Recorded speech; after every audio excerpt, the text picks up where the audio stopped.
Didática. Dentro da disciplina Fundamentos Teóricos e Metodológicos do Ensino de História, é preciso a gente fazer uma passadinha pela didática.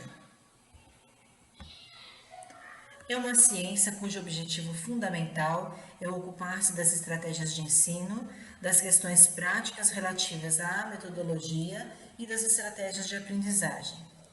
Muitas vezes, quantas de nós não falamos, participamos de uma aula e falamos, nossa, esse professor sabe muito, ele é muito entendido, mas ele sabe para ele.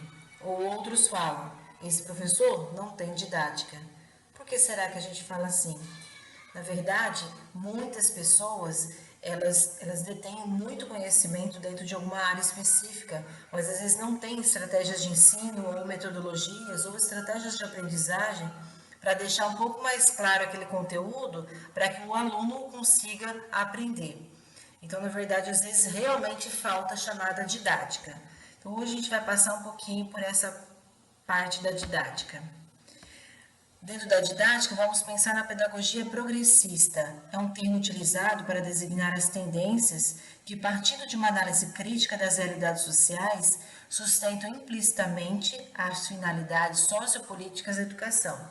E quem seria o pai da pedagogia progressista?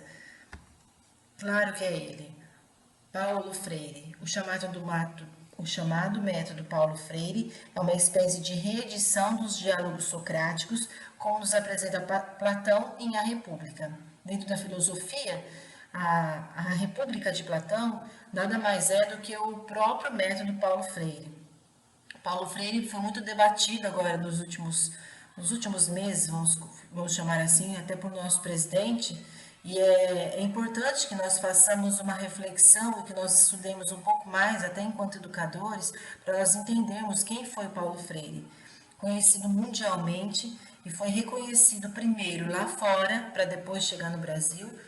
Ele é uma das sumidades dentro da pedagogia, dentro da didática também. Então, é necessário que a gente procure, nós investigamos um pouquinho mais sobre a pedagogia progressista, principalmente o método Paulo Freire.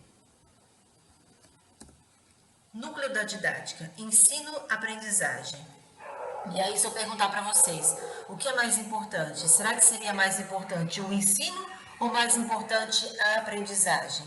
Na verdade, não existe o mais importante aí. Não existe uma característica assim central. Na verdade, a didática ela é composta de ensino e aprendizagem. E aí vem aquela máxima: existe ensino sem aprendizagem ou existe aprendizagem sem ensino? Pode existir sim uma aprendizagem sem ensino ou pode existir um ensino sem aprendizagem. Imagina aqueles alunos que chegam na sala de aula, o professor começa a falar, explicar, uma aula expositiva dialogada, mas aquele aluno passou por tantas aflições durante o dia, às vezes à noite, faculdade, ele começa a fazer uma recusa à mensagem. É aquele aluno que está dentro da sala de aula, ele está de corpo presente, mas a mente dele está longe. Então, houve ensino? Sim, houve ensino. O professor chegou em sala e ele ensinou. Mas houve aprendizagem daquele aluno? Às vezes não. Então, existe ensino sem aprendizagem, existe aprendizagem sem ensino. Como assim? Os autodidatas, eles têm a capacidade de aprender, às vezes, sem ser ensinado, né? Sem ser ensinado por alguém, muitas vezes. Então, você tem o ensino sem a aprendizagem e você tem a aprendizagem sem o ensino. A didática cuida do ensino e aprendizagem. O foco da didática revela uma intenção, a de produzir aprendizagem, que é palavra-ação, palavra-ordem, palavra prospectiva, palavra que revela o resultado desejado. Os componentes do processo didático, ele está centrado na relação entre ensino e aprendizagem. Podemos daí determinar os elementos constitutivos da didática. A didática, então, é um conjunto de conteúdos de matérias, ação de ensinar e ação de aprender. Como nós estamos dentro da disciplina de história, né, é bom lembrar que a base para ver a didática dentro de uma sala de aula, uma aula de história, né, é preciso a gente estar em consoante com a BNCC. No que diz a BNCC de história? O passado deve dialogar com o presente. Este é um dos pontos principais que a BNCC traz para o ensino de história. É preciso transformar a história em ferramenta a serviço de um discernimento maior sobre as experiências humanas e das sociedades em que se vive.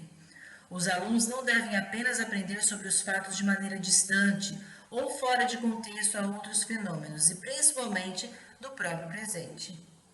E ainda, desculpa, gente, as metodologias de trabalho. As maneiras de ensinar história que já estiveram ou ainda estão presentes na sala de aula são o ensino tradicional, que foi inspirado no método francês do século XIX. Então, o principal do ensino tradicional, o foco era memorizar os fatos em ordem cronológica, tendo como referência a construção dos estados-nação e a importância dos valores morais e cívicos. As estratégias de ensino do ensino tradicional, aulas expositivas, apoio de livros didáticos e estímulo à decoreba de datas, fatos e nomes. Então, é aquele momento principal que a gente tinha que decorar, né?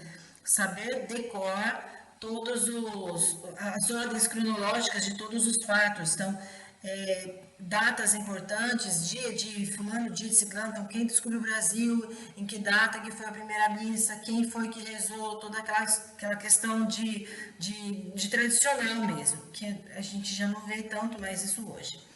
O anarquista surgiu depois da Revolução Francesa e da Comuna de Paris, na Europa, e da proclamação da República no Brasil. Foi introduzido em algumas escolas brasileiras nos anos 20.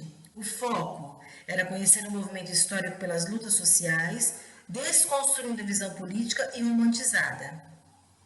As estratégias de ensino, visitas a museus, para fazer pesquisa e estimular a reflexão crítica. Já a moderna, baseada nas teorias cognitivas de Jean Piaget e Lev Vygotsky, e na ideia de que se devem buscar abordagens diversas, sociais, econômicas, políticas e culturais.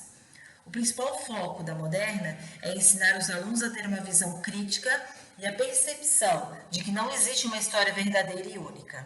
As estratégias de ensino dentro da moderna, proposição de eixos temáticos, consultas a diversas fontes e perspectivas para estabelecer a relação entre o passado e o presente. Olha quanta coisa já mudou lá da que a gente viu inicialmente, da tradicional, da anarquista para a moderna.